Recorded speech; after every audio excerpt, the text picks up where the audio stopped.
Traffic के लिहाज से हालिया जो तस्वीर इस शहर की है वो किसी से छिपी नहीं है। दिन प्रतिदिन ट्रैफिक का दबाव जो है यहाँ बढ़ता जा रहा है और अब बात हो रही है दिल्ली देहरादून एलिवेटेड रोड की, जो जल्द ही शुरू होगी तो यहाँ पर ट्रैफिक का लोड और ज्यादा बढ़ जाएगा। कितना तैयार ये शहर है इस लोड को झेलने के लिए, आज इसी मुद्दे पर हम चर्चा करेंगे। पहले इंट्रोडक्शन तमाम मेहमानों का आपसे करा देते हैं। सत्यवीर सिंह चौहान जी भाजपा प्रवक्ता जुड़ चुके हैं, संदीप चमोली जी कांग्रेस प्रवक्ता हैं, शांति प्रसाद भट्ट जी यूकेडी उपाध्यक्ष हैं और जय सिंह रावत जी वरिष्ठ पत्रकार हमारे साथ लाइव जुड़े हुए हैं। आप सभी मेहमानों का स्वागत है। जय सिंह रावत जी, ज्यादा ट्रैफिक अब बढ़ने वाला है, यानी ज्यादा लोग आएंगे। एक लिहाज से अच्छी बात है कि हमारे शहर में ज्यादा जो है पर्यटन आएगा और यहाँ का कारोबार बढ़ेगा, लेकिन ट्रैफिक व्यवस्था कहीं ना कहीं एक बड़ा सवाल है, एक बड़ी चुनौती है। क्या कहेंगे? दिव्या, किसी भी शहर की या किसी की जगह की भी वो कैरिंग कैपेसिटी होती है। हर जगह कैरिंग कैपेसिटी होती है। आप देखना मसूरी की कैरिंग कैपेसिटी आपने देख लिया, कितने कंजेशन वहां पर होता है जी। नैनीताल की आपने देख ली, कितना उसमें ट्रैफिक कंजेशन है। लोगों को, यात्रियों को, उसको होटल्स को कई किलोमीटर पैदल चलना पड़ता है, गाड़ियां ऊपर जाने नहीं देती, सिविक कम्युनिटीज पर उसका असर पड़ता है। हमारे देहरादून की कैरिंग कैपेसिटी कितनी है? ठीक है, अच्छी बात है। आप देख रहे हैं हमारा शहर कुछ ही सालों में चमचमा रहा है। ऐसा लगता है कि हम देहरादून में है, कोई 10 साल बाद देहरादून आएगा पहचान नहीं पाएगा कहाँ आ गए हैं जी। हमें भी लगता है कि क्या हरिद्वार रोड थी, क्या राजपुर रोड थी। परिस्थितियां बदल गई हैं, लेकिन क्या उतने क्राउड के लिए ये शहर तैयार है जी? और जब तक इसका व्यवस्था आप नहीं करेंगे, कहीं कोई सैटेलाइट जो टाउन नहीं बनाएंगे या यहाँ का पॉपुलेशन को स्प्रेड नहीं करेंगे, जो टाउन प्लानिंग का जो नियम होता है, तब तक जितना यहाँ पर ट्रैफिक बढ़ेगा, यहाँ के लोगों का जीवन उतना ही नारकीय हो जाएगा। आप समझ रहे हैं, मुश्किल हो जाती है आजकल हमको। दिवाली के दिन और दिनों में लोगों को कार से निकलना मुश्किल हो जाएगा। बिल्कुल हो रहा है, कैसे निकलेंगे वहां पर? ट्रैफिक इतना ज्यादा, वो जगह है ही नहीं, उसका कंजेशन है। ट्रैफिक सबसे बड़ी समस्या यही की नहीं है जी। उत्तराखंड के हर शहर की, जो चारधाम यात्रा मार्ग पर चलो, अरे आ जाओ, करोड़ों आ जाओ। अरे आपने व्यवस्था क्या कर रखी है? एक सड़क बन गई, अच्छी चौड़ी सड़क बन गई, लेकिन आपके बस अड्डे कहाँ है और सारी चीजें कहाँ है? तो देहरादून की जो आप बात करें, देहरादून की कैरिंग कैपेसिटी खत्म हो गई है और यहाँ ज्यादा वो करना, ज्यादा पॉपुलेशन को बुलाना डिसास्टरस होगा। तो प्लानिंग दुर्भाग्य से कभी अगर मसूरी की पहाड़ियों पर अगर क्लाउड ब्रस्ट हो गया तो जो आपने नाले खाले कब्जे कर दिए, जहां वो कॉलोनियों के नाम है, उनका क्या हाल होगा? मंदाकिनी वैली का क्या हुआ 2013 में? केदार घाटी का जी, सारे कब्जे कर दिए थे, नदी ने साफ किया था। तो वो ये है कि ये शहर, इसकी कैपेसिटी केवल डिस्ट्रिक्ट हेडक्वार्टर की थी। अंग्रेजों ने जिसने भी बसाया, एक बाउल की तरह ना, कटोरे नुमा है इसकी। और जियोलॉजिकली उसका तो साइस्मिकली भी आप देख लो, ये दो चीजें हैं ना, फॉल्ट है। शिवालिक और उसके हिमालय के बीच में है। आप जड़ी पानी से ऊपर जो हिमालय लग जाता है, और जहां हम बैठे हुए आप डिस्कस कर रहे हैं, ये शिवालिक का हिस्सा है। फॉल्ट है, टेक्नोलॉजिकली फॉल्ट है, दरार है, बहुत बड़ी टेक्टोनिक दरार है, उसमें हलचल होगी, होती है। और कई बार विधानसभा में उठा। ये वैसे जोन 4 में रखा हुआ है, लेकिन खतरनाक है यहाँ पर। बिल्कुल। अब ज्यादा बस्ती बसाना वैसे खतर। आप ये बोलो ना, कोई भूकंप आता है, भूकंप थोड़ी मारता किसी को, लोगों के मकान मारते हैं। वो जैसे खुड़वा है और जगह है, वहां जहां उसकी पॉपुलेशन डेंसिटी बहुत ज्यादा है जी। दुर्भाग्य से कभी अभी बहुत 8 का तो आएगा, तो प्रलय वाला इतना बड़ा आएगा जो आना है, आज लेटर और सुनर आएगा जी। तो जहां आप रेस्क्यू टीम जहां नहीं जा पाई, वहां की क्या हालत होगी? तो ये शहर इतनी पॉपुलेशन झेलने की स्थिति में नहीं है। और क्योंकि हमारा जो राजनीतिक नेतृत्व तो बहुत हल्की बात सोचता है, वो जो ब्यूरोक्रेट होता है उनको तो अपना नौकरी बेगानी होती है। बिल्कुल।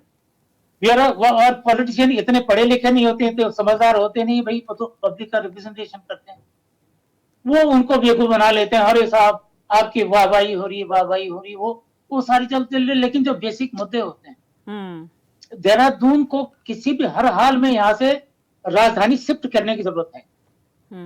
बेहतर होता आप गैरसैंण के बाद राज्य स्थापना का दिवस आ गया है, लोगों की ये मांग भी है, राजधानी कहाँ है हमारी।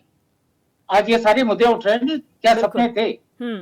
40 के करीब लोगों ने अपनी जानें गंवाई, अब शहीद हुए हैं लोग, इतने हजारों लोग जेल गए, उन लोगों ने मारे खाई, मैंने देखा ना, बिल्कुल मैंने रिपोर्टिंग की है, देश विदेश के अखबारों में लिखा मैंने उसमें।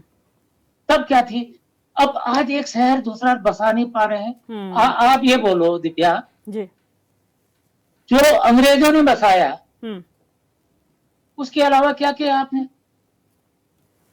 ठीक है सर, जो हिल स्टेशन है, पौड़ी है, नैनीताल है, वो है, तो आप जो बजाय देहरादून पे ज्यादा जोर डालने के कोई सैटेलाइट जो है टाउन बसाओ उसका, और बेहतर हो तो वो गैरसैंण की तरफ उधर जोर डालो, ताकि लोग नीचे बहने के बजाय, हमारा टैलेंट, हमारा संसाधन नीचे बहने की तरफ बजाय ऊपर की तरफ जाए, पहाड़ की तरफ जाए। लुक कहते हैं ना, लुक नॉर्थ ईस्ट, हिमालय की तरफ आप पीठ मत करो, हिमालय की तरफ आप फेस करो, और मैदान की तरफ आपकी पीठ होनी चाहिए। बिल्कुल, तब आपकी पॉलिसी बनेगी ना, ऐसी लफाजी करने से थोड़ी काम। बिल्कुल। शांति प्रसाद भट्ट जी आपके पास इसलिए आएंगे क्योंकि यहाँ पर जिक्र जो है एक बार फिर राजधानी का कर दिया है, और शायद यही वजह है कि हार्ट ऑफ उत्तराखंड राजधानी है यहाँ पर, इसलिए ज्यादा यहाँ पर लोग आ रहे हैं, इसलिए ज्यादा यहाँ पर डेवलपमेंट हुआ है। एक बार फिर मांग उठ गई है इसकी।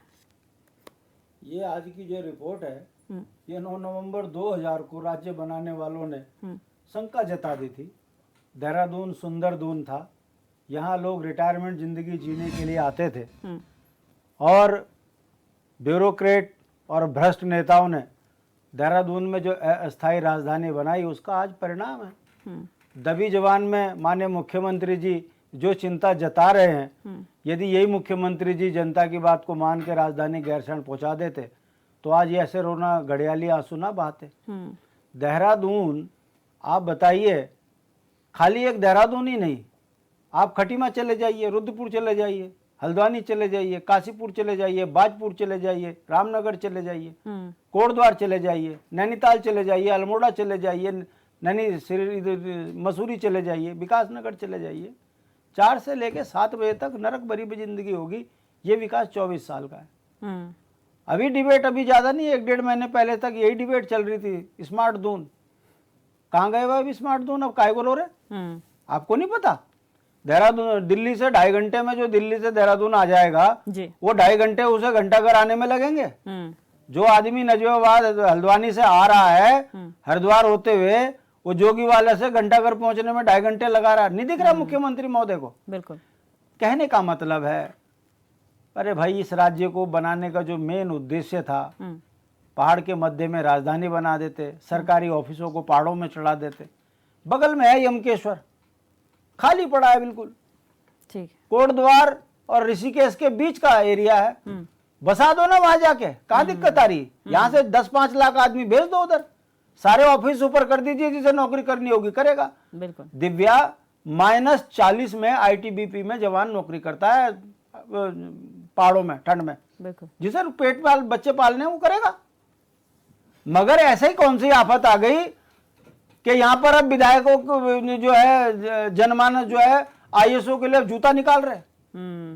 ठीक है। कब अकल आएगी? ठीक है। जब यहाँ जनता अपना आवेश खो देगी, जब सड़कों पे पिटेंगे नेता, तब अकल आएगी कि राजधानी देहरादून से हटाओ। कहने का मतलब है, जो शंका, जो रिपोर्ट आज आप दिखा रहे हो कि 11-12 लाख गाड़ी देहरादून में, पूरे उत्तराखंड के अंदर करोड़ों गाड़ियां हो गई, जगह है नहीं, सड़कें बड़ी नहीं, खाली नेताओं के घर भरे। इसके अलावा अव्यवस्थाएं बनी, बीमारियों की जड़ अस्थायी राजधानी देहरादून बन गई। अब हालात इतने खराब है कि देहरादून के जाम हर त्योहारों में, रक्षाबंधन में, किसी भी त्योहार में, आज छठ में ही देख लीजिए, बिहारी कितने होंगे, 2%। छठ में ही हालत खराब होगी शहर की। बिल्कुल चर्चा तो करेंगे। अव्यवस्थाएं ये दूरदर्शिता की कमी के कारण हुआ है, और अब धीरे धीरे देखिए जनता रो रही है। बिल्कुल समाधान एक ही है, पहाड़ की राजधानी गैरसैंण, सरकारी अमला सारा पहाड़ों में चढ़ा दीजिए, देहरादून फिर खाली। बिल्कुल। संदीप चमोली जी, विपक्ष के नाते शांति प्रसाद भट्ट जी ने अपनी बात कही, लेकिन जो बात आप लोग कहते थे उसे कहीं ना कहीं मुख्यमंत्री ने दोहराया है और चिंता जाहिर की है कि आने वाला वक्त ऐसा हो सकता है, हमें तैयार रहना चाहिए। क्या कहेंगे उसे लेकर? ईना जी, सबसे पहले तो मुख्यमंत्री जी ने जिस पे चिंता प्रकट की है, निश्चितताई वर्तमान समय में आने वाले समय में वो हमारे राज्य का सबसे संजीदा विषय होने वाला है। अभी वर्तमान समय में आप देखें तो शाम के समय अगर हम लोग प्रयास करें कि हम घंटाघर या राजपुर जाने की कोशिश करें, तो आप समझ सकते हैं कि ये जो मुश्किल से 10 से 12 किलोमीटर का सफ़र है, ये कम से कम हमें 1 घंटे में तय करने का समय हमें लगता है जी।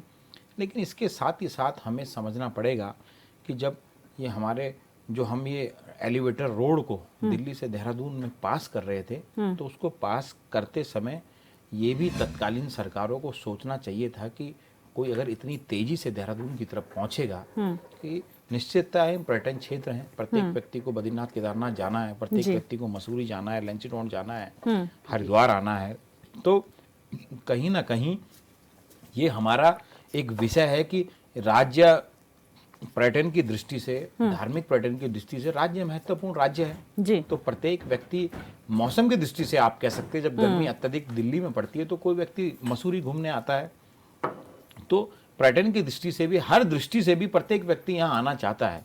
और जब एलिवेटर रोड बन जाएगी, मात्र 2.5 घंटे के सफ़र में व्यक्ति दिल्ली से देहरादून पहुंच जाएगा, तो आप समझ सकते हैं कि देहरादून में जब वो आईएसबीटी पे एंट्री करेगा तो क्या स्थिति इस देहरादून की होगी।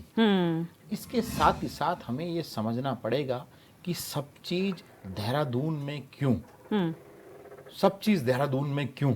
गढ़वाल के नाम से अगर कमिश्नर का कार्यालय चल रहा है तो देहरादून में चल रहा है, डीआईजी पुलिस का कार्यालय चल रहा है देहरादून में चल रहा है, किसी भी विभाग का मुख्यालय यूजीवीएनएल, पिटकुल, सतलुज, किसी भी विभाग का, पीडब्ल्यूडी, किसी भी विभाग का मुख्यालय वो देहरादून में क्यों। ठीक हो सकता है कि बहुत सारे लोगों को, जो अधिकारी वर्तमान समय में कार्यरत हैं, पहाड़ के नाम से उन्हें परहेज हो, और हो भी, क्योंकि उनकी मानसिक रूप से और शारीरिक रूप से उन्होंने कभी भी पहाड़ को स्वीकार नहीं किया। वो तो अपनी विचारधारा में कभी लाए नहीं, वो तो मात्र नौकरी करने इस राज्य में आए हैं। तो भैया, अगर आप देहरादून से पहाड़ नहीं चढ़ पा रहे तो हरिद्वार में बना लीजिए, उधम सिंह नगर में बना लीजिए, हल्द्वानी में बना लीजिए, कोटद्वार में बन सकता है, लेकिन देहरादून ही क्यों, ये सरकार को सोचना पड़ेगा। और आपको जान के हैरानी होगी कि अगर जितने भी हमारे प्रमुख मुख्यालय जिन्हें हम कहते हैं, वो लगभग 80% मुख्यालय युवा दर्शनी देहरादून में मौजूद हैं। तो सरकार को ये सोचना पड़ेगा कि जिस देहरादून की क्षमता गिनी चुनी है, उस क्षमता के अलावा अगर हम यहाँ संख्या बढ़ाएंगे तो आप समझ सकते हैं कि भ्रष्ट होना है, चारों तरफ चक्का जाम होगा। और अगर कोई आदमी 2.5 घंटे में देहरादून पहुंच जाता है और फिर 2.5 घंटे उसको मसूरी पहुंचने में लगते हैं, तो दिव्य दर्शनी हमारे राज्य के लिए क्या मनोदशा अपने मन में लेके जाएगा, आप स्वयं समझ सकती हैं। सत्यवीर जी, आपने सभी के वक्तव्य सुन लिए, और इसीलिए मैंने सबसे पहले विपक्ष के और पत्रकार के वक्तव्य लिए, ताकि आप इनको समझकर जो है जवाब दे सकते हैं कि समस्या है और उसे एक्नॉलेज करने की जरूरत है, जिसका जिक्र आज खुद मुख्यमंत्री कर चुके हैं। दिव्य दर्शनी आज बहुत महत्वपूर्ण है भारतीय जनता पार्टी के लिए, और भारतीय राजनीति के लिए भी बहुत महत्वपूर्ण दिन है। आज हमारी पार्टी के जो पुरोधा है और जिन्होंने पार्टी के संघर्षों के बल पर आज इस प्रकार से बट वृक्ष के रूप में आज पार्टी खड़ी भी हुई है, आदरणीय और हम सबके प्रेरणा स्रोत आडवाणी जी का जन्मदिन है। मैं आपके चैनल के माध्यम से मुझे सौभाग्य प्राप्त हुआ, तो मैं आपके चैनल के माध्यम से उनको शुभकामनाएं प्रेषित करता हूँ। ईश्वर से उनके दीर्घायु की कामना करता हूँ और इसी प्रकार से हमें उनका मार्गदर्शन मिलता रहे। आज मुख्यमंत्री जी ने जिस बात को एक कार्यक्रम में जनता के बीच में रखा है, मुझे लगता है आदरणीय मुख्यमंत्री जी ने कोई ना कोई रोड मैप बना के रखा होगा, जिस जनता के बीच में भी, इसीलिए उन्होंने इस बात को बड़ी गंभीरता से रखा। और बात ये आपने कहा कि जो आपने कहा आपने देहरादून जिले का जो आंकड़ा भी एक पेश किया कि 11 यहाँ की आबादी लगभग 12 लाख के शहर की जो मतलब 12 लाख की आबादी है, और 11 लाख के लगभग आपने कहा कि यहाँ पर गाड़ियां हैं, व्हीकल्स है, 4 व्हीलर 2 व्हीलर्स जितने भी है, टोटल मिला के 11 लाख है। तो ये दिखाता है कि राज्य बनने के बाद एक समृद्धि आई है लोगों के अंदर कि उनके पास ये इस प्रकार की चीजें उनके घर तक पहुंची है। प्रोग्रेसिव नेचर उनका बना है और राज्य का भी प्रोग्रेसिव नेचर बना है। तमाम वो रिपोर्टें आई है, भारत सरकार की भी, प्रदेश सरकार की भी रिपोर्टें आई है, जिसने ये आर्थिक रूप से दिखाया है कि उत्तराखंड जो है कि वो अपने आर्थिक ढांचे को मजबूत करता हुआ आगे बढ़ रहा है। जी। हमारा राजस्व घाटा भी पहली बार बढ़ा है कि हमारा राजस्व बढ़ गया है। और जहां तक आई कि जो एलिवेटेड रोड बन के आ रही है, दिल्ली से देहरादून के बीच में बन के आ रही है, 2.5 घंटे में बनेगी, उस रोड के मद्देनजर जो मुझे जहां तक मेरी जानकारी है कि भाई इस जो ट्रैफिक आएगा कैसे डाइवर्ट करना है, मुख्यमंत्री जी ने उस पर और आगे उस पर उन्होंने वो सरकार से जुड़े हुए एक बहुत बड़ा अंग है उनके पास और खाका होगा कि जो ये जो ट्रैफिक आएगा, ट्रैफिक कहाँ जाएगा। और मूलतः जो उत्तराखंड या देहरादून के अंदर जो ट्रैफिक आता है वो कहाँ कहाँ जाता है। मेनली तो पर्यटन की दृष्टि से आता है और देहरादून में हमारे 3 ही मुख्य स्थल है पर्यटन की दृष्टि से। गुपचुप पानी है, एक सैंसधारा है और तीसरा हमारा लच्छीवाला है। और उसके बाद जो हमारे अन्य स्थलों पे जाते हैं और खासकर कि हमें जो सबसे ज्यादा जो हम ट्रैफिक से हमें जो हमारे पास आता भी है वो आता है 4 धाम की यात्रा में। जी। अगर जो जैसे ये रोड बन रहा है तो इसको कनेक्ट करते हुए एक रोड और बन रहा है बल्लूपुर से हमारा पोंटा साहिब तक। अब यहीं पे एक रोड और बनने जिसकी कि हमको वित्तीय स्वीकृति भी मिल गई है भारत सरकार से। अभी उसकी स्वीकृति मिली थी हमको मार्च के लगभग मिल गई थी उसकी, इसी मार्च में।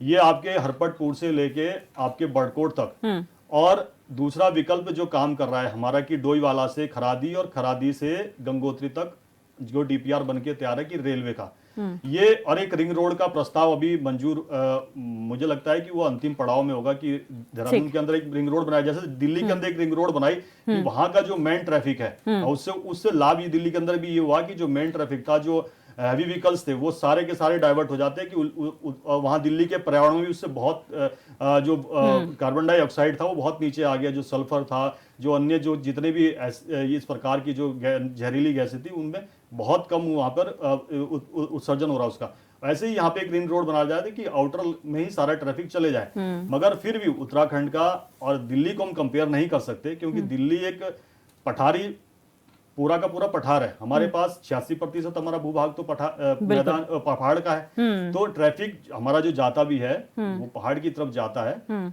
इस पर हमारा काम कर रही है सरकार, आगे भी बढ़ काम करेगी। जैसे देहरादून के अंदर ही हमने अभी जिलाधिकारी महोदय ने अपने स्तर पर एक अच्छा काम किया है कि सुबह के समय जैसे कि स्कूल के बच्चों का एक ही टाइमिंग था लगभग कि 7:30 बजे 7:20 पे, तो उससे क्या होता था कि ट्रैफिक जाम हो जाता सुबह ही। मतलब जबकि आम पब्लिक नहीं आती थी उस समय, केवल स्कूल का जो ट्रैफिक होता था उससे भी बहुत ट्रैफिक होता था और फिर दिन में और ज्यादा होता था। अब उन्होंने क्या कर दिया कि हर स्कूल की दो स्कूल की एक साथ कर दी, 3 स्कूल की अलग कर दी, तो उससे क्या ट्रैफिक में बड़ा कंट्रोल आया है। ठीक है और सर, एक विषय ब्रेक की यहाँ पर रुकेंगे और अभी हमने समस्याओं का जिक्र किया है और जो बात का आप जिक्र कर रहे हैं वो सोल्यूशन की ओर इंगित कर रहा है। इन सोल्यूशंस के बारे में भी चर्चा करेंगे, लेकिन यहाँ रुकेंगे छोटे से ब्रेक के लिए। आप बने रहिए हमारे साथ।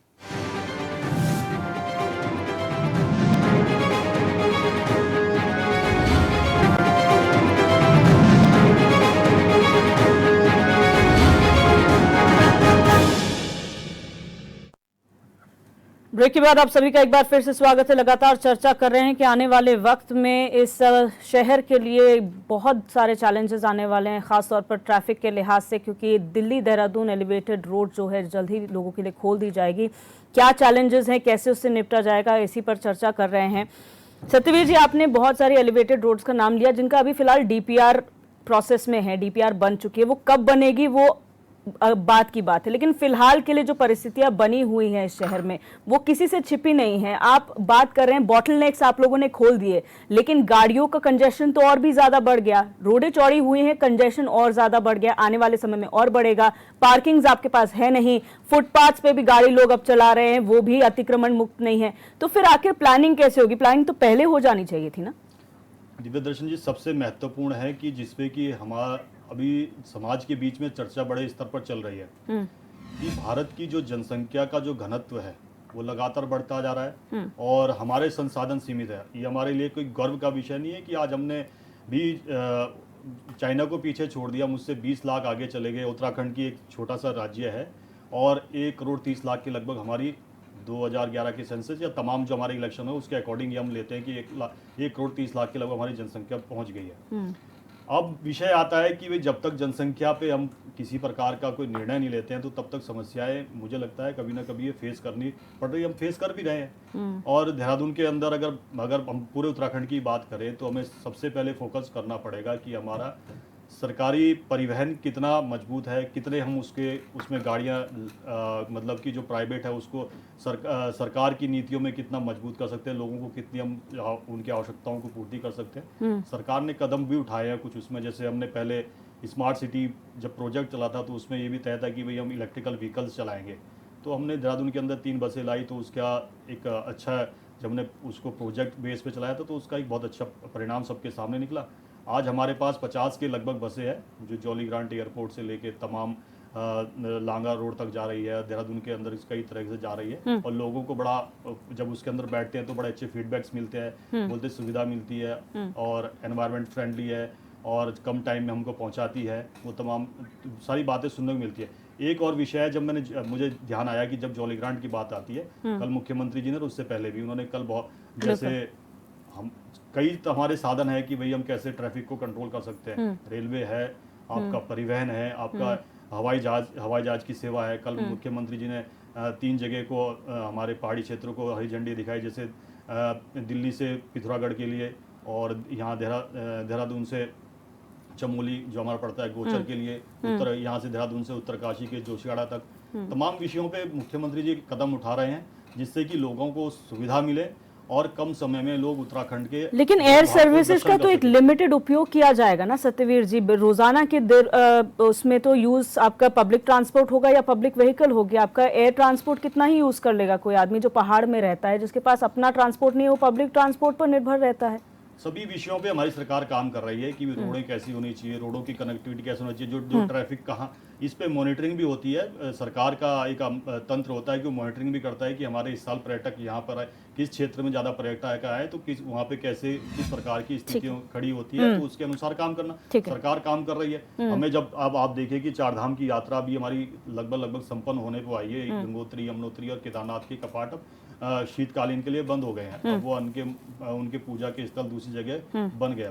मगर हमारे जब से ये हमने जो 900 किलोमीटर की हमारी ये जो 4 धाम की परियोजना है, उसमें से केवल 150 किलोमीटर की परियोजना मात्र हमारी बची हुई है। तो इसका लाभ हमें मिल रहा है कि लोग जल्दी जा रहे हैं, जल्दी आ रहे हैं, ज्यादा लोग जा रहे हैं और ज्यादा लोगों से हम इंटरेक्ट हो पा रहे हैं और हम उत्तराखंड के राजस्व में बढ़ोतरी हो रही है, आम नागरिकों को भी लाभ हो रहा है। ये एक विषय और है कि जो ये 4 धाम से जुड़े हुए जो जितने हमारे क्षेत्र हैं, वहां पर पलायन देखा जाए तो शून्य के मात्रा, वहां पे लोग अभी तक बिल्कुल अपनी आर्थिक स्थिति उसी से जुड़े हुए हैं और उसी के साथ जुड़े हुए हैं और संसाधनों पे हमारी सरकार लगातार काम कर रही है। मुख्यमंत्री जी ने जब जनता के बीच में आए, मुझे लगता है उन्होंने विशेष कुछ सोच के जनता के बीच में इस बात को रखा है। ठीक है, शांति प्रसाद भट्ट जी, उत्तराखंड के परिप्रेक्ष्य में अगर बात की जाए तो फिर वही सवाल उठता है, जैसे हम भू कानून की मांग 24 साल बाद भी कर रहे हैं, मूल निवास की मांग हम 24 साल बाद भी कर रहे हैं, जो आज का मुद्दा उठा है वो कब जाकर पूरा होगा? क्या लगता है जो डीपीआर आज बन रही हैं वो हम बहुत कम समय में 2025 लक्ष्य रखा गया है, क्या ये सवाल बाद में नहीं उठेंगे?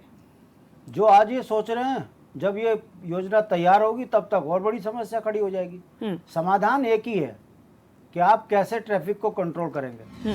भाई ये पर्वतीय राज्य है, क्या जरूरत है दिल्ली वाली गाड़ी को आप गुरुकुल नारसन से अंदर बुलाएं, वहीं उनको रोकिए, उत्तराखंड की गाड़ियों का इस्तेमाल हो, 50% वैसे ही कंट्रोल हो जाएगा।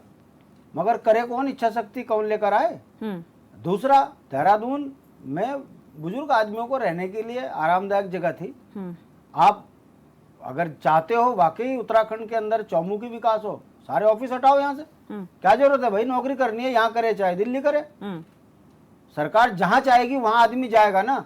मगर ऐसे क्या मतलब है कि गढ़वाल कमिश्नर भी देहरादून में बैठेगा, कृषि विभाग भी देहरादून में ही होगा, हॉर्टिकल्चर भी देहरादून में होगा, नाबार्ड भी ऑफिस देहरादून में होगा, और सचिवों की तो हालत ऐसी खराब होगी कि वो तो एक घर में 6 गाड़ी लेके बैठे हुए। तो इसमें इच्छा शक्ति की जरूरत है। माननीय मुख्यमंत्री जी जो लाचारी दिखा रहे हो, इससे पता लगता है कि अधिकारी इनके नियंत्रण में नहीं है, दिल्ली का दबाव है। अब बड़े दबाव में उन्होंने जो आंकड़े उनके सामने रखे कि 11 लाख गाड़ी होगी, 12 लाख की जनसंख्या देहरादून की होगी, अब उनसे जवाब देते नहीं बन रहा। जब जवाब देते नहीं बना तो उठाया झाड़ू, लग गए सफाई करने पे। इससे समस्या का समाधान होगा।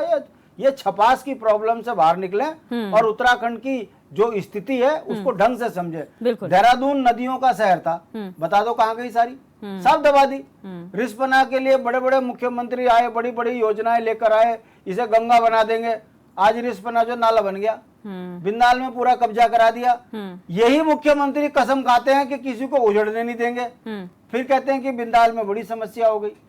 अभी पत्रकार जय सिंह जी ने बोला है, अगर कभी कद्दू खाल में फ्लड आ गया तो क्या होगा? रिस्पना का, राजीव नगर, दीपनगर सब साफ है। अगर मसूरी में बादल फट गए तो राजपुर रोड साफ है। मगर क्या करना, आप कहते रहो, भूगर्भ वैज्ञानिकों की रिपोर्टों की अनदेखी करके। इसी देहरादून के अंदर एक टाइम ये था कि तीसरी मंजिल के बाद बैन था, अब यहाँ 9-9 मंजिलें हो रही। तो क्यों हो रहा? इसका मतलब सब पैसे ले लेके उठपटांग काम कर रहे हैं। इनको प्रकृति सुधारेगी, जैसे रामबाड़ा में हुआ वैसे जिस दिन देहरादून के अंदर होगा, फिर यही सरकारें चिल्लाएंगी बहुत अनर्थ हो गया, हम इनको न्याय देंगे जो दब गए मर गए। कहने का मतलब है दिव्या, ये मानव जनित समस्याएं हैं, इसका समाधान मानव के पास ही है।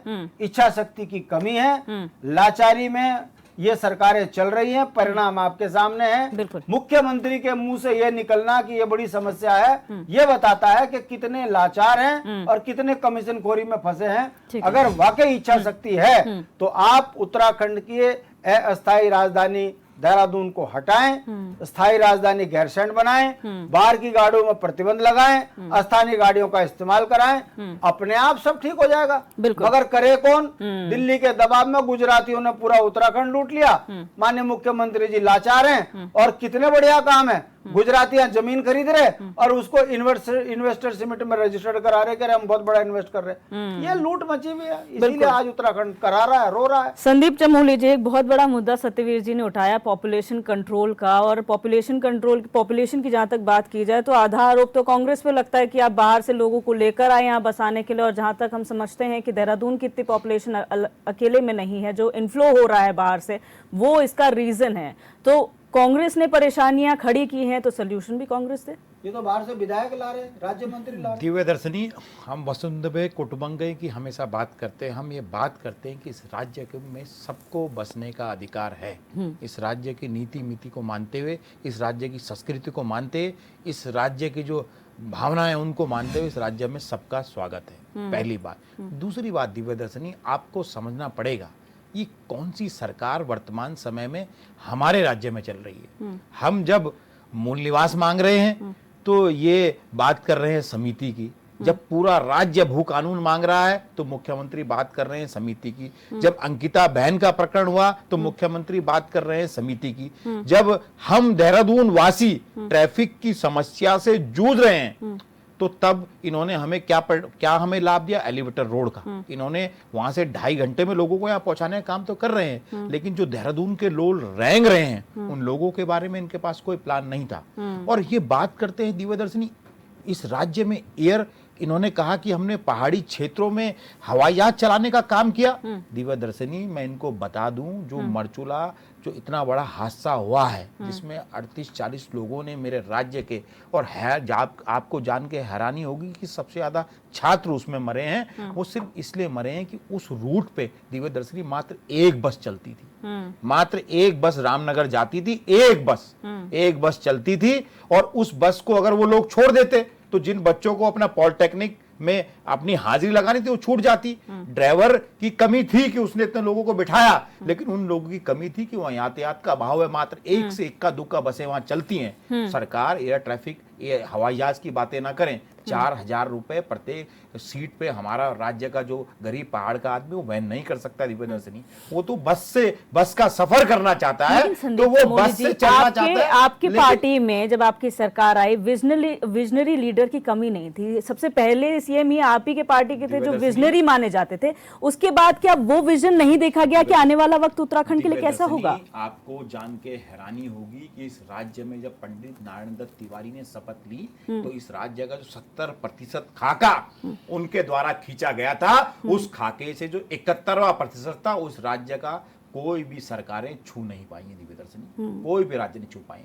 आप बता दे कौन से भाजपा के मुख्यमंत्री ने एक नए सिडकुल की स्थापना की है, एक सिडकुल का नाम बता दीजिए। और पहाड़ी क्षेत्रों में जितनी भी सड़कें कटी हैं, ये पंडित नारायण देव तिवारी जी के कार्यकाल की सड़कें दिव्य दर्शनी कटी हैं। हम सदैव इस राज्य को आगे बढ़ाने के लिए वचनबद्ध रहे हैं, और वचनबद्ध रहने का काम क्या है मैं फिर कह रहा हूं आपसे। इन्होंने इस राज्य को क्या दिया?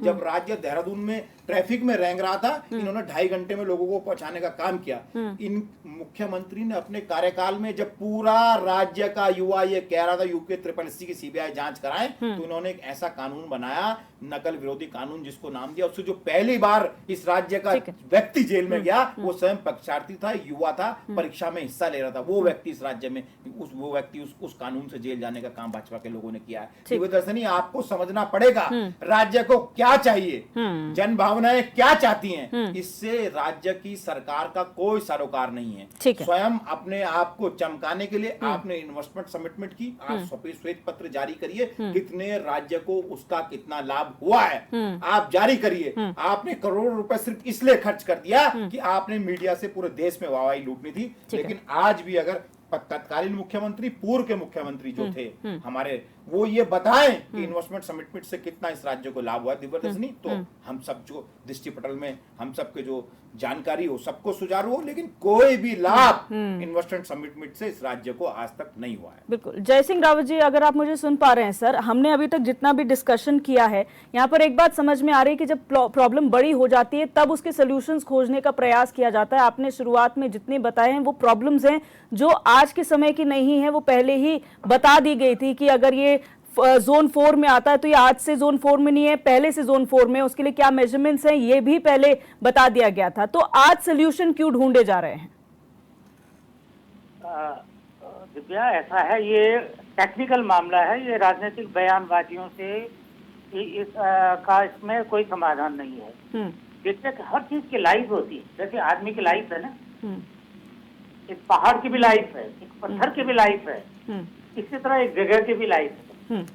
आप समझिए, अगर टेक्टोनिक युग में जाएंगे तो तब भारत कहाँ था, ये इंडियन सब कॉन्टिनेंट कहाँ था, अफ्रीका के साथ उधर था, खिसक के इधर आ गया, फिर हम यूरेशियन जो प्लेट के साथ खिसक रहे, फिर भूकंप आ रहा, 10 चीजें आ रही है। वो समय है, ये प्रकृति का नियम है, ये परिवर्तनशील होता है, ये चलता रहता है। यही मैं ये कह रहा हूँ, टाउन प्लानिंग जो है बड़ा टेक्निकल मामला है। देहरादून की जो कैरिंग कैपेसिटी, उसी का पार्ट है कैरिंग कैपेसिटी।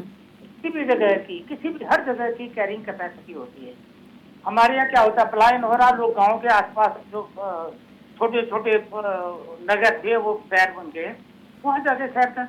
वहां जोशीमठ क्या हो गया, जोशीमठ हमारे सामने उदाहरण है ना, सारे लोग जाके जोशीमठ के आसपास चले गए, उसकी कैरिंग कैपेसिटी उतनी थी नहीं, तो क्या हो गया, खिसकने लग गया जी। वही स्थिति देहरादून की मैंने कहा आपको, बहुत उसका टेक्टोनिक, साइस्मिक, उसका जियोलॉजिकल, उसका स्ट्रक्चर आप देखो। मैंने कहा था ये आउटर हिमालय और शिवालिक उसके बीच में है, ये बहुत बड़े फोर्ट में है, ये तो बहुत ही सेंसिटिव इलाका है। जो आपका ये जड़ी बनी पोलू खेत के ऊपर, पोलू खेत के आसपास एक लाइन होती है जी, उसके बाद आउटर हिमालय है, उसको लेसर हिमालय भी कहते हैं।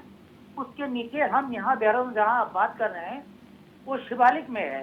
शिवालिक के बाद गंगा का मैदान लग जाता है। ये फॉर्मेशन है, टेक्टोनिक फॉर्मेशन। देहरादून की इतनी कैपेसिटी नहीं थी, पहले भी नहीं थी। District headquarter was enough for Dehradun. उसके बाद आपने स्टेट हेडक्वार्टर उसमें डाल दिया। देखो कितना, मेरे देखते थे 1 लाख गाड़ियां नहीं होती थी, अभी हमारे कोई मित्र कह रहे थे यहाँ 10 लाख गाड़ियां होगी इसी शहर में। क्या इसकी कैपेसिटी, अब आप एक तो कंजेशन है, कंजेशन के साथ जो इमिशन करता है तो वो करता है, एक चौराहे पर आप जाएंगे कितना देर रुकती गाड़ी, वो इमिशन होता है, कार्बन डाइऑक्साइड होता है, मीथेन होता है, सब किस्म की गैसें होती है, निकलती नहीं निकलती। कितना पॉल्यूशन है आपके दर्शन लाल चौक पे, घंटाघर पे, आपका रिस्पना पुल पे, वो सारी चीजें, वो लाइफ जो कभी कल्पना की थी, सारा जो मिनी इंडिया कहते थे देहरादून को आज क्या वो परिस्थितियां हैं, बिल्कुल। तो क्यों है? क्योंकि इसकी कैपेसिटी नहीं है और वो जनसंख्या आ रही है। इसका समाधान ये, जब तक यहाँ से राजधानी नहीं उठाई जाती, जब तक इसको बेहतर हो तो आप इसको गैरसैंण ले जाओ, पहाड़ की राजधानी पहाड़ ले जाओ, क्यों नहीं ले जाओ? तो कम से कम देहरादून तो इसकी है ही नहीं। एज अर्ली एज पॉसिबल इसको यहाँ से शिफ्ट करो। बिल्कुल। वरना यहाँ देखो, कहते हैं कि शहर मरता है, जीता है, बीमार होता है। ये नियम है ट्रैफिक का, टाउन प्लानिंग का। अगर आपको नालियां चौक होने लग गई, ट्रैफिक जाम होने लग गया, कंजेशन होने लग गया, ये सारी चीज, इसका मतलब है आपका शहर बीमार हो गया है। अब मोहनजोदड़ो, हड़प्पा, सिंधु घाटी की सभ्यता देखो ना, बोलो इनको, ये जो राजनीतिक बयान दे रहे हैं आपके लोग, सर वो क्यों मरे वो सर? सत्यवीर तो पोटोमनिया में है तो वो क्यों मरे? क्योंकि वो जो टाउन प्लानिंग थी, टाउन प्लानिंग का उसको एडजस्ट कर दिया, उसका हिसाब नहीं रखा गया है। वो सभ्यताएं खत्म हो गई है। वही देहरादून खत्म हो रहा है, बीमार है। इसको मुक्त करो, इसकी इसी पॉपुलेशन जो आ रही है, इसको यहाँ से हटाओ उसका। और बेहतर तरीका है लोगों का, जो जन भावना है, अरे कम से कम गैरसैंण ले जाओ आपने, ठीक, वो 10 बातें हैं। सत्यवीर जी, यहाँ पर फिर बात उठ गई है गैरसैंण राजधानी की। एक तरफ आप लोग बोल रहे हैं हम जल्द ही सशक्त भू कानून, उस पर देखो टेक्निकली क्या ये फिजिबल है देहरादून में राजधानी रहना? सत्यवीर जी जवाब दीजिए इस बात का। दिव्यदर्शनी जी, बात आई कि हवाई सेवा का, मैं आपको थोड़ा सा क्या बात हो रही है? दो चार डेटा बता सत्यवीर जी वो डेटा बताइएगा पहले। जयसिंह रावत जी जो एक बार पूछ रहे हैं कि क्या कैपेसिटी है, सभी की बातों पे आ रहा हूँ। बहुत सारे प्रश्न आ गए और ये भी महत्वपूर्ण है, मैं आपको बता रहा हूँ। बात आई कि हवाई सेवाओं का क्या लाभ होगा। उदाहरण के तौर पर दिल्ली में हमारे, अगर जो हमारे पास जो डेटा भी उत्तराखंड सरकार के पास, 40 लाख के लगभग हमारे उत्तराखंड के लोग दिल्ली में रहते हैं।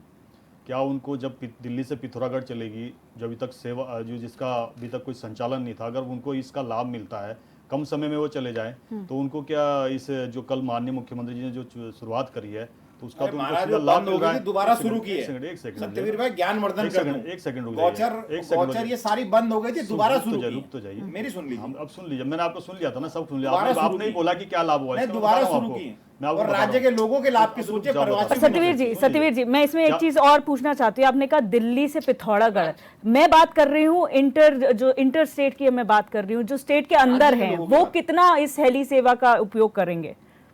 अभी जो अल्मोड़ा के लिए जो यहाँ से जॉली ग्रांट से मुख्यमंत्री जी ने शुरू करी है, पहली बार जो शुरुआत हुई है, उसकी बुकिंग देख लीजिए, आप ले लीजिए डेटा, कितने दिनों की बुकिंग है लोगों की पड़ी हुई। आप कह रहे कि यात्री कौन जाएगा उसमें? मैं रेगुलर बेसिस की बात कर रही हूँ, नंबर नहीं आ रहे उनके, ठीक है, रेगुलर बेसिस की बात कर रही हूँ। 6 दिन की चल रही है ना वो, कितना बिजनेस क्लास सर पहाड़ में रहता है? चल रही है ना वो, 4,000 रुपए खर्च करके। अच्छा सत्यवीर जी आप जवाब दीजिएगा, पर आप मेरे को इस बात का जवाब दीजिए कि कौन बिजनेसमैन पहाड़ में रहता है जो आपका रोजाना फ्लाइट से सफर कर सकता है? आप बिजनेसमैन की बात कर रही हैं, आम लोगों को नहीं, जो जाना चाहते हैं उनकी बुकिंग इतनी लंबी चल रही है। केदार भी जब यात्रा भी शुरू हुई थी ना, 4 धाम की यात्रा, जब बरसात के बाद पूर्ण अपने रेगुलर फेज में आ गई थी, जब हवाई सेवाएं उस समय बरसात के मौसम में बंद हो जाती, उसके बाद देखिए किस प्रकार की लाइनें लगी हुई थी। लोग सोर्स लगा रहे थे कि मेरा नंबर आ जाए, मेरा नंबर आ जाए, नहीं आता। लोगों की इतनी लाइन ये अंदर उत्तराखंड बता रहा हूँ, ये उत्तराखंड के अंदर के लोगों की मांग थी कि हमें चाहिए, ठीक है, बाहर का छोड़ दिए, ये तो हमारे अपने संपर्क में लोग थे कि हमें वहां तक पहुंचाना है, नहीं हो पाता पॉसिबल, जिसकी नंबर हो ही जाएगा। एक और हमारे बरेली में है, हमारे जो लोग रहते हैं, लखनऊ में लोग रहते हैं, उन सबको इसका लाभ मिलेगा। चमोली ने कहा कि हमने इंडस्ट्री के लिए और जो हमने इन्वेस्टर सबमिट करी उसमें क्या लाभ हुआ। मुझे जो तो त्रिवेंद्र सिंह का जो जब समय पे जो इन्वेस्टर सबमिट हुई थी, मैं आपको बता दूं, हमारी सरकार ने उस समय 35,000 करोड़ प्राइवेट सेक्टर में डालने का काम किया। उसका लाभ क्या हुआ? 90,000 लोगों को ऑन रिकॉर्डर बता रहा हूं, आप सरकार से ये रिपोर्ट ले सकते हो, 90,000 लोगों को उसमें नौकरी मिली थी, रोजगार मिला था, रोजगार मिला था। कौन सा और प्लांट लगा? रुक जाइए, 1 मिनट रुक जाइए ना, मैं बता दादा, रहा हूँ, एक 1 बार मिनट रुक प्लान जाइए, बता 1 मिनट रुक जाइए इस ना। राज्य के सर, मेरे पास समय की कमी है, आप प्लीज शॉर्ट में बता दीजिए। या नई फैक्ट्री आपको सिलसिलेवार सारी डेट मिल जाए, सारा डेट मिल जाएगी, बताइए, कब फैक्ट्री कौन सी बताइए। इंडस्ट्री लगी, कौन इंडस्ट्री लगी, किस बताइए, टाइम पे लगी, फैक्ट्री कौन सी नहीं बताइए। लगी है, बताइए। बता रहा हूं मैं आप। और दूसरा, अभी मुख्यमंत्री जी ने, हम पूरे भारत का 20% फार्मास्यूटिकल में हम सबसे ज्यादा उत्पादन करते हैं। मुख्यमंत्री जी ने आदरणीय प्रधानमंत्री के साथ बैठक करी है कि आप यहाँ पे यहाँ पे इन्वेस्ट करिए, हम आपको जिस प्रकार की आवश्यकता है वो राज्य सरकार उस प्रकार के प्रावधानों को करेगी। ये हमारे लिए गौरव का विषय है कि वहां से पॉजिटिव हमको सिग्नल मिला है। एक विषय इन्होंने बताया, मेरे पास समय की कमी, गैरसैंण राजधानी पे आ जाइए ना प्लीज। हाँ, मैं उस पर भी प्लीज, मेरे पास समय की कमी है सत्यवीर जी, गैरसैंण पे आ जाइए। गैरसैंण को ग्रीष्मकालीन राजधानी बनाने का हमने ही काम किया। हम उत्तराखंड की जितनी भी समस्याएं जो कांग्रेस द्वारा खड़ी की गई समस्याएं हैं, उन समस्याओं से उत्तराखंड की जनता को ग्रीष्मकालीन से कब काम नहीं चलने वाले, ये तो आप सुन चुके हैं जय सिंह रावत जी से। वही कह रहे परमानेंट राजधानी बनाइए वहां पर। परमानेंट होगा, धीरे धीरे समय लगेगा। जितने गड्ढे कांग्रेस ने किए उन गड्ढे को भरने में समय लगेगा। जब राम मंदिर को बनने में समय लगा, 370 हटाने में समय लगा, और 3 तलाक को हटाने में भी समय लगा। हमारे कामों पे किसी को, भारत की जनता को तो किसी प्रकार का दुविधा नहीं है। हाँ, कांग्रेस को जरूर दुविधा हो सकती है क्योंकि हमारे जमजात विरोधी रहे हैं। और एक विषय उन्होंने तिवारी जी वाला बताया कि तिवारी जी ने सिडकुल्ला है। माननीय जी, आपकी नॉलेज के लिए बता दूं, जब कोई प्रदेश बनता है तो केंद्र सरकार उसकी सहायता करती है। उस समय केंद्र में अभी भी आपकी सरकार है। 1 मिनट रुक जाइए, हमें बताऊंगा उससे। अगर आप बता रहा हूँ जितना आपके, सुन लीजिए, अब सुन लीजिए। अरे यहाँ भी ये प्रॉब्लम कॉमन है, ये प्रॉब्लम कॉमन है, ये तेरा और मेरे की बात नहीं है, ये तेरा और मेरे की बात नहीं है, कॉमन प्रॉब्लम है जिसका सबको सोल्यूशन साथ में ढूंढना पड़ेगा। सर, आरोप प्रत्यारोप से कुछ नहीं होने वाला है, जिसके समय पर जो हुआ वो सब जानते हैं। और मैं बता रहा हूं, और उसी समय इनको औद्योगिक पैकेज का कांग्रेस के समय पहली निर्वाचित सरकार तो यही थी। तो बार-बार डिस्कस हो चुका सर, इनके समय पे कोई, और सुनो, जितने इनके 10 साल, सुनो, कांग्रेस ने 10 साल सरकार चलाई ना, 10 साल, उनकी 10 साल का पूरा उठा लीजिए। राजस्व जितनी हमारी एक योजना चल रही है, जितनी हमारी एक योजना चल रही है उतना इनका राजस्व कलेक्शन पूरे 10 साल का। ये हाल इनके थे, ये हाल इनके थे, बटोरे में था इनके।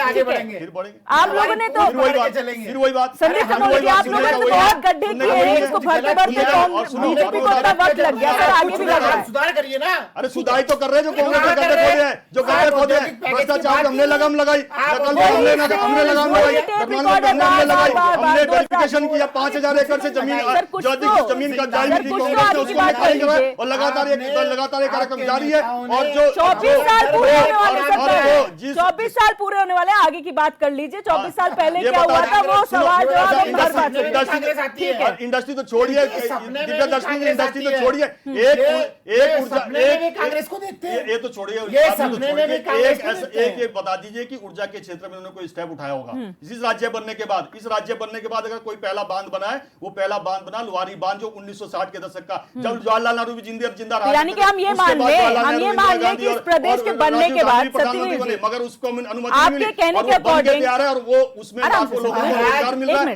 और वो आपके कहने के हिसाब से मान लेते हैं इस प्रदेश के बनने के बाद से जब कांग्रेस की सरकारें रही, क्योंकि एक बार कांग्रेस एक बार बीजेपी, तो जब कांग्रेस रही है उन्होंने कोई काम नहीं करा, तो आपकी सरकारों ने सारे काम करे और आगे भी आप ही कर रहे, तो फिर गड्ढे उन्होंने कैसे बनाए सर? जब उन्होंने काम ही नहीं किया, गड्ढे कैसे बनाए? जब ये राज्य, ये 2017 में, जब 2017 में छोड़ दिया ना, मेरे पास समय की कमी है और आज की चर्चा को यही रोकना पड़ेगा। इतना कमजोर, ठीक है सत्यवीर जी, आप सभी मेहमानों का इस चर्चा में जुड़ने के लिए बहुत बहुत शुक्रिया। कल 9 तारीख है, 9 तारीख को 24 साल इस प्रदेश को पूरे हो रहे हैं।